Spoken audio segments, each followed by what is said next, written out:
Thank you, Dr. Kalpana. I feel honored to be included in this capsule. I am presenting one case, and these are my colleagues who are took care of the patient with me. So this is a 26-year-old single male jeweler presented with squinting of the right eye, shaking of eyeballs, and abnormal head posture, and diminution of vision in the right eye for as long as he could remember.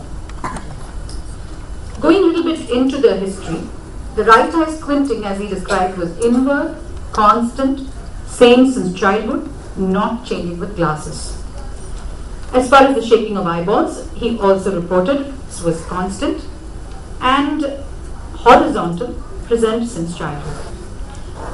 And patient also admitted to adopting a left face turn, especially while watching television or when doing any attentive visual activities. The right eye had really poor vision since childhood, and he has not noticed any improvement with glasses. Family history, past ocular history, birth history, Percy history was non-contributory. No medical or surgical treatment had been taken for his eye ailment. When we looked at his vision and refraction, best corrected visual acuity in the right eye was 2/60 and with a -12 refraction, and in the left eye was with a very small cylinder 6/9. External exam revealed the presence of a left face turn of 20 degrees when fixing on an accommodative target. There was no facial asymmetry. There was a right esotropia noted on squint evaluation, and fixation was uncentral, unsteady, and unmaintained in the right eye. Central, unsteady, maintained in the left eye. Sensory testing showed the presence of suppression in the right eye on word 4 dot. Modified Krimsky revealed an angle of 45% diopter, base out. That is how his head posture was. This is how he was when he was doing anything.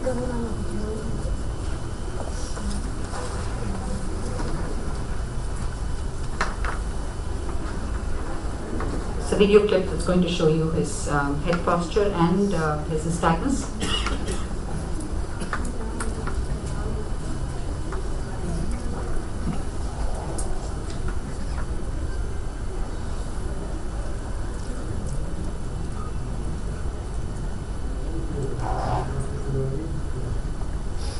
So we're going to come to this in a second. The nystagmus to be described as left beating, horizontal, uniplanar, symmetrical, jerky, dampening on convergence and dextroversion. Ocular motility was full. So if you look at his 9-gaze photographs, it does reveal the presence of a large angle, right esotropia, perhaps a small inferior oblique overaction in the right eye. Otherwise, versions were full. Anterior segment examination was normal except for the presence of a typical coloboma of the iris in both eyes. And that is a fundus photograph showing a retinochoroidal coloboma involving the disc and the macula. Could be classified as type 6 in the right eye. And retinochoroidal coloboma sparing the disc and macula type 1, which explains good vision in the left eye. So this patient, when we put it all together, has both eyes retinochoroidal coloboma, profound vision impairment in the right eye, a sensory esotropia in the right eye, a congenital sensory nystagmus, left face turn for the nystagmus null. So when you look at what was the patient's concern, of course it was the vision. The poor visual prognosis was explained to the patient and nothing could be really done for the right eye. However, for the head posture and the esotropia, it was decided that surgical correction would help it. So, quoting this from Dr. Hurtle, when performing simultaneous nystagmus and strabismus surgery, the procedure is determined by combination of moving the eccentric null by straightening the head using the preferred eye and correcting the remaining strabismus using the non-preferred eye. So his preferred eye was the left eye with good vision, and the right eye with the strabismus, the non-preferred eye. So the plan was the left eye surgery will correct the head posture and the right eye spin correction for the remaining squint. So when we go back to the preoperative evaluation, and I will show you that video again. We'll see how we did that correction.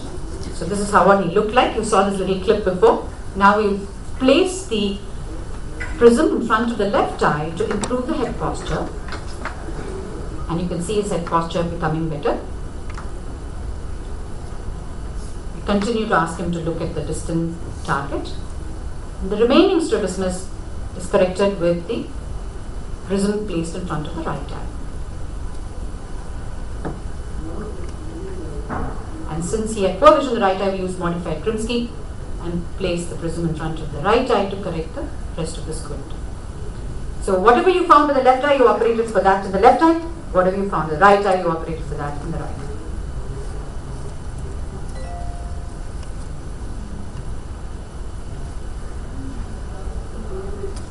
So the surgical plan was as follows. So he underwent a medial rectus recession of 3.5 in the right eye with lateral rectus resection of 5, and medial rectus recession of 4 millimeters in the left eye with lateral rectus resection of 6. Post-op day 1, the face turn had improved. There was still, in fact, there was a slight face turn to the opposite side. And on Hirschberg, he appeared to be orthopodic. And this was at 1 month post-op visit. And I actually, critically, when I looked at it, there is a small inferior oblique overaction residual in the right eye. However, his eyes appear straighter, maybe a small consecutive exo in the right eye. And this is the improvement in the head posture from what he was before to what he was at 1 month. So the take-home message: surgery for abnormal head posture in the fixing eye with surgery for remaining squint in the non-dominant eye helps in correction of both anomalous head posture and squint with acceptable cosmetic outcome. Thank you for your attention.